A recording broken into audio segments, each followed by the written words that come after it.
अब हम कोई विदेशी चीज का उपयोग नहीं करेंगे। हम गांव-गांव व्यापारियों को शपथ दिलवाएं, व्यापारियों का कितना ही मुनाफा क्यों ना हो, आप विदेशी माल नहीं बेचोगे। गणेश जी भी विदेश से आ जाते हैं। ऑपरेशन सिंदूर के लिए एक नागरिक के नाते मुझे एक काम करना है। आप घर में जाकर सूची बनाइए कि आपके घर में 24 घंटे में सुबह से दूसरे दिन सुबह तक कितनी विदेशी चीजों का उपयोग होता है। देश को अगर बचाना है, देश को बनाना है, देश को बढ़ाना है, तो ऑपरेशन सिंदूर ये सिर्फ सैनिकों के जिम्मे नहीं है।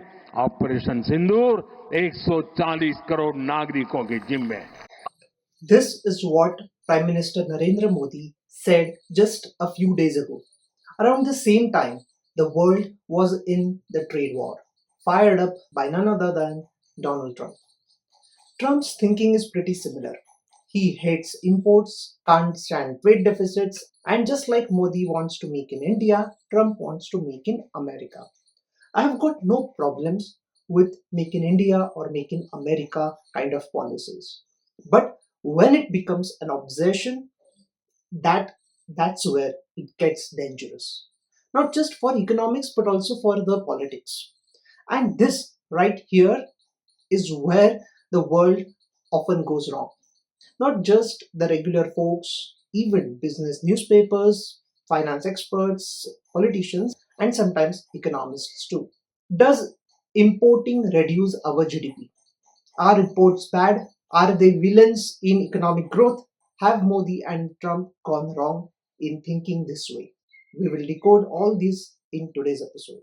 But before that, don't forget to subscribe to the channel, like this video, and share it across with everyone. Let me start with the most basic fundamental misunderstanding that has driven the whole madness around the world.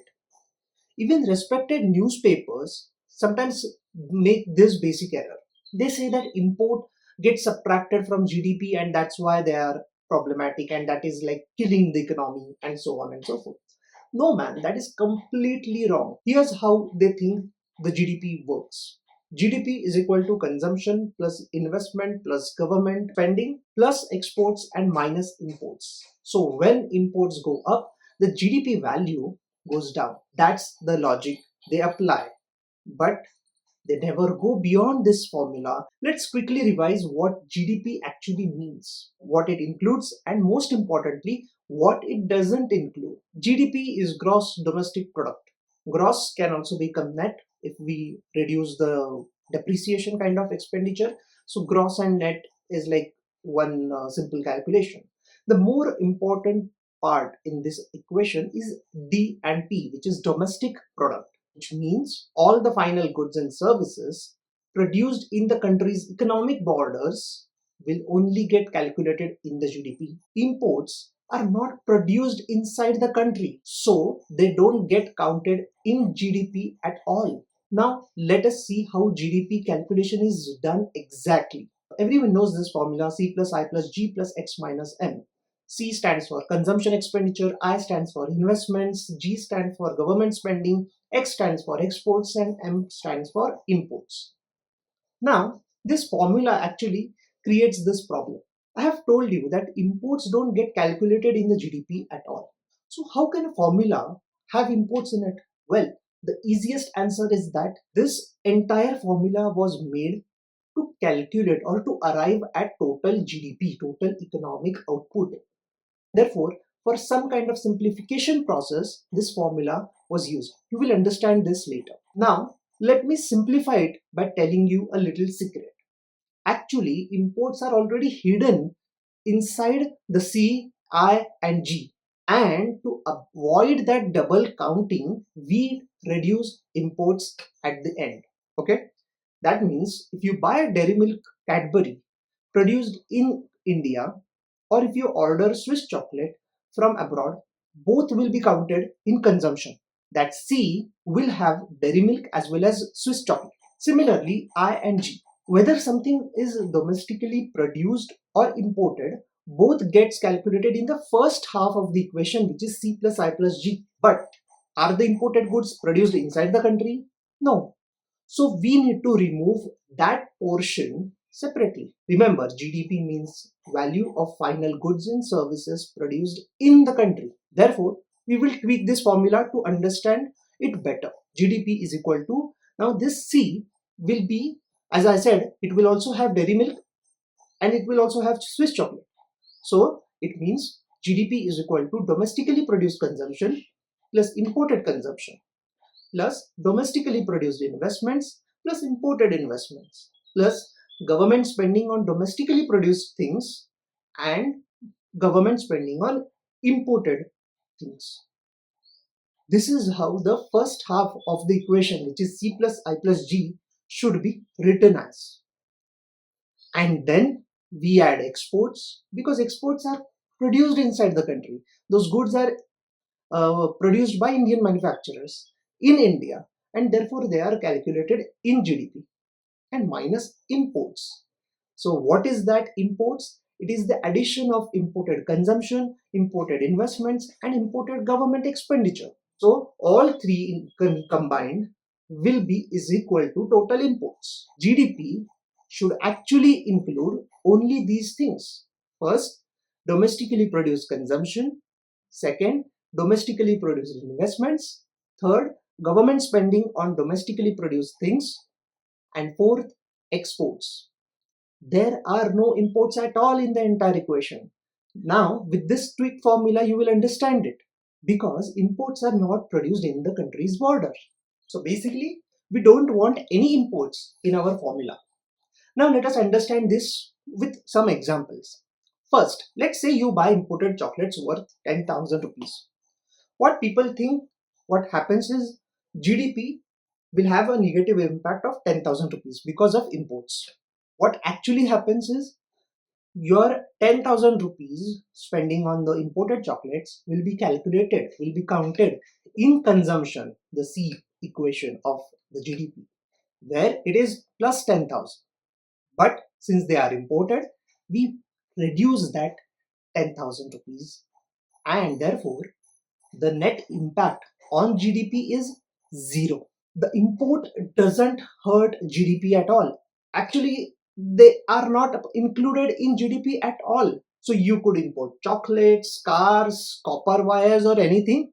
It doesn't include in GDP because it is not produced in India. Is this your TLDR kind of moment? Now let me show you another example. Maruti makes a car in Gurugram. Okay, the car sells for 10 lakh rupees, but there are 3 lakh rupees of imported parts.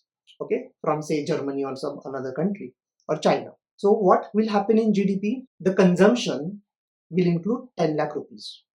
Okay, and how many items are imported? 3 lakh rupees worth, right? So we reduce that from 10 lakh, and therefore the real value added within India is 7 lakh rupees. Now let's tweak it better. If that Maruti car was exported instead of selling in India, rest things remain the same. What will happen? Nothing. It's the same thing like consumption. So instead of 10 lakh rupees in consumption, those 10 lakh rupees will now be shown under exports, under the X. From C, it becomes to a component of X. We will always reduce 3 lakh rupees from the imports, and therefore the value addition or the GDP addition will only be 7 lakh rupees. Now consider pharma industry as a whole. Indian pharma companies import raw materials which are called APIs from China. They process these raw materials into finished medicines and then export these medicines to the entire world. And that made India pharmacy of the world. So if we ban imports, or if we treat imports as something which is like, very bad, India wouldn't have been a pharmacy to the world. And like many other countries with many other products. So let us revise these things a bit. The GDP equation subtracts import, not because they are bad or they lose, competitiveness or any kind of thing, but because imports are already counted in consumption, investment, and government spending, and we subtract them so that we don't double count it. Okay, because GDP should only measure what's produced domestically. Think of it this way: you spend 5,000 rupees on groceries, 1,000 rupees are on imported avocados. So, what will be counted in GDP? Only 4,000 rupees, because whatever else you have purchased is produced within the country. Okay, yes, you have paid that 1,000 rupee equivalent of dollars to the foreign seller for import, but that gave you the satisfaction of eating those avocados or even blueberries or any other fancy thing.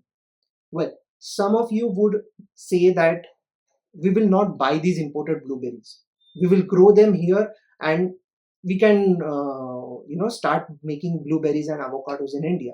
Sure, you can do it, many have even done that, but for that we need to see what kind of environment we have. Are there other conditions fulfilling those demands, those needs? There are skills, labor, etc. So like many things go into it. It's not like an overnight job. Yes, you can make those things in India, but right now, for example, we are making some kind of avocados, but are they competent in an international market? Right now they are not. Okay, we might make them better, but right now we are not good at producing avocados. Okay, so if I keep on thinking that okay, imports are bad and I will not have avocados, then I am refraining myself from eating those avocados or other delicious fruits. Then now there is another problem, which is opportunity cost, where we have this kind of thinking that okay, instead of having imported avocados, I will have Indian made avocados. Okay, now there is an important concept called opportunity cost. If we want to make avocados in India, we will hamper production of, say, I don't know where the avocados are grown, but let's say if they are made in Maharashtra, then the land cultivated for, say, onions or mangoes, or land in Shimla for making apples will be, now used for making avocados. So either we make up apples or we make avocados. That is like a choice. And which thing will you prefer having Indian, avocados or apples? Most people would like to have Indian apples because they are really delicious and juicy, and they are and we are really good at making some other products, like there are like all the agrarian products which we use on a daily basis, they are all mostly made in India, right? So if tomorrow everyone is starting making avocados, then we will have to cut down the production of whatever we make generally, and what we make generally better. Instead of a low quality avocado, we can make high quality onion or apple. So this is the opportunity cost I'm talking about. And we might, this thing, the choice of what we want to produce and what we want to import, export, all these things become a tricky choice. And therefore, it is said that if you can do one thing best, do that. And if other person is kind of making the other thing better, get that other thing from the other person, because that person will kind of make it better. So maybe instead of chasing blueberries or avocados, it is smarter to double down on mangoes, apples, tea, rice, and other stuff which we make, we are already world number one at. So this is what we have to think about. This kind of thinking we do in our daily lives also. Say, let's say, do you have a domestic help in your house? Okay, if yes, you have made that kind of smart economic choice of outsourcing someone for doing household chores so that you can focus on better things. Now, economist Tim Harford once wrote a brilliant piece called A Trade Deficit with Babysitter. In that, he writes that his wife is good at, say, three things: childcare, tertiary education, and photography. But they appointed Sally, a student, to look after the child. Everyone knows that the wife is actually better than Sally at babysitting. She could do it herself. But by importing Sally's services, she frees some time and can focus on photography business, where she makes more money and can have peace of mind for by working in whatever she likes. So in this transaction, the family runs a trade deficit with Sally because they pay some $100 to her, but in return they don't get anything. But in return, they actually get a child care facility. Is this economic suicide? Of course not. It is smart economics, it is smart decision making. And it's not like a rocket science also. We know all these things. The wife specializes in what she does the best and imports what others can adequately do better or as same as possible. Both sides in this case will benefit. This is what countries do or should do.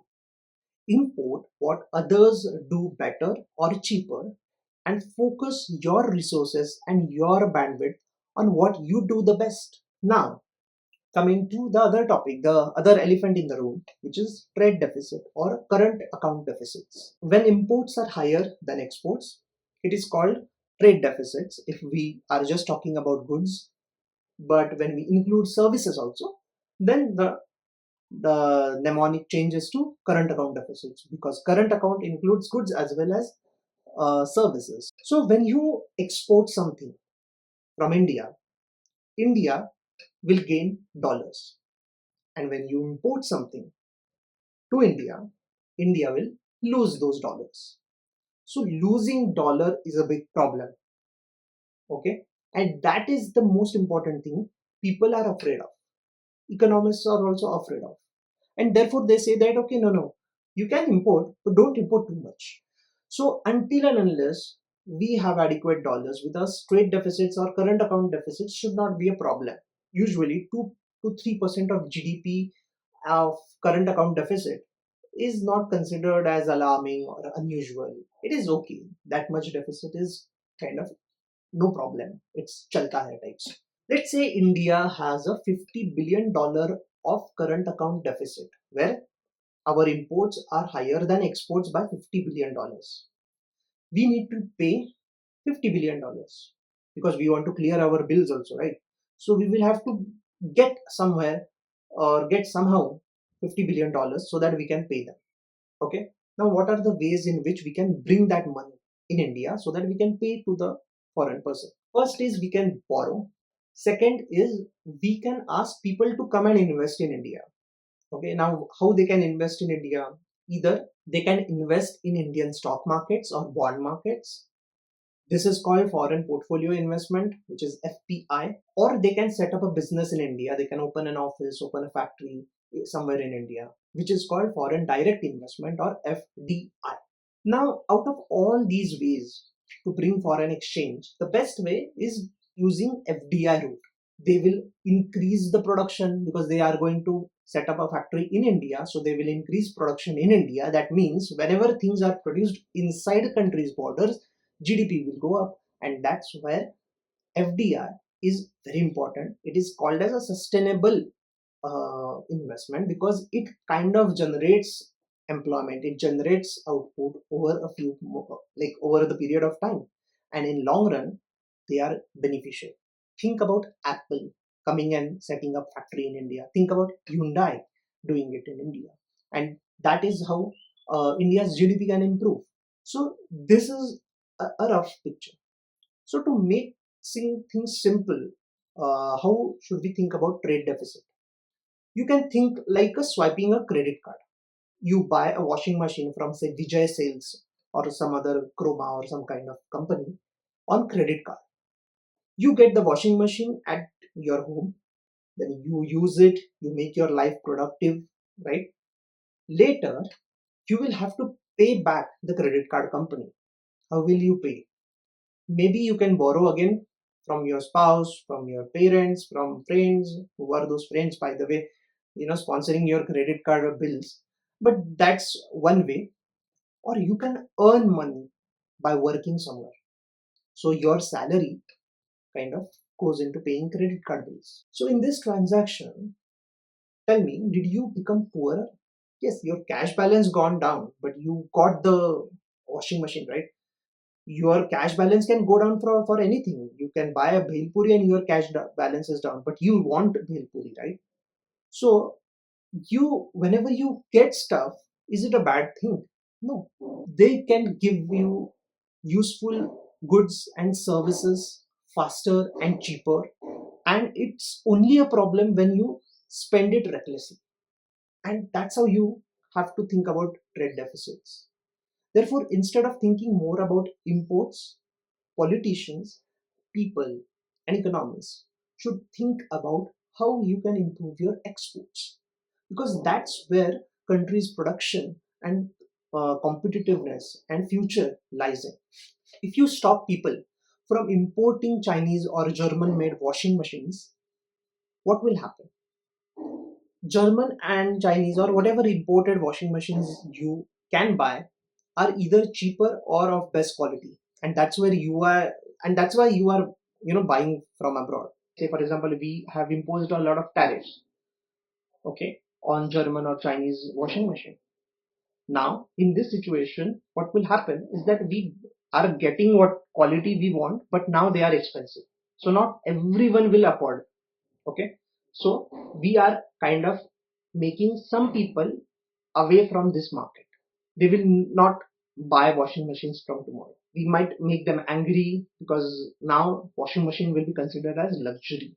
Now, second possibility is that we don't get good quality machines, okay, because say for example we are relying on Indian made washing machines, and they probably don't have the German kind of expertise in making washing machines. So what will happen? We are kind of worse in that way also, because now yes, we are getting washing machines, but they are not of good quality. So people will probably start washing their clothes by hand from tomorrow. So in any of these situations, we have impacted consumers of the country. And the third possibility, which is a rare thing, is that Indian manufacturers will start bringing in good quality, cheap washing machines from day one itself. I'm just talking about day one. In long run, anything can happen. In long run, we can all die. So that's not we are talking about. In long run, what else we can do is we can make our companies better, we can make our processing and manufacturing systems better than all other countries, and then we can export to people in France also, in UK also, in US also. That's a different thing. Right now I'm talking about what if tomorrow a country bans imports, makes import difficult, what will happen to our lives from next day. So the entire picture is that imports are not bad. They do not decrease GDP. We have to control them, but banning is not a solution. We have to improve our strengths, start focusing on improving our exports, and then increase our foreign direct investments. So, to wrap it up, a little bit of half-baked knowledge about a complex thing like trade can lead to massive policy blunders. And sometimes those mistakes can turn into political disasters too. Because inflation, boss, no politician will like inflation, because inflation can literally take their seat away. Therefore, do not follow PM Modi's suggestion to check how many imported items are you using daily. And even if you do it, then take a moment and appreciate the beauty of international trade and globalization. Yes, there are other angles to it. There are some problematic stuffs. Then there is geopolitics and all those things. But that shouldn't change what we have discussed today. And that is, imports are not bad. You don't have to ban them publicly or personally. So don't be under burden that okay, I am buying a Chinese phone. No, boss. You are buying everything Chinese, and maybe other countries are also buying Chinese, and there are countries who are buying Indian products too. So that means that if all other people also start doing the same thing, even Indian exports will be hampered, and we don't want that. and therefore trade wars are in general bad. They will reduce GDP output. Not imports, but trade wars definitely can reduce GDP for sure. So thank you and see you soon once again. In this video, I have referred to following articles. Noah Smith's trade deficits do not make a country poorer. Noah Smith's imports do not subtract from GDP. The economists don't blame imports for the fall in America's GDP. St. Louis Fed's How Do Imports Affect GDP? Tim Harford's A Trade Deficit with a Babysitter. Wall Street Journal's Exports Good, Import Bad. It's not so simple. Council on Foreign Relations, the US trade deficit, how much does it matter? And 8th, India Today's piece about PM Modi's speech, even Ganesh idols are imported.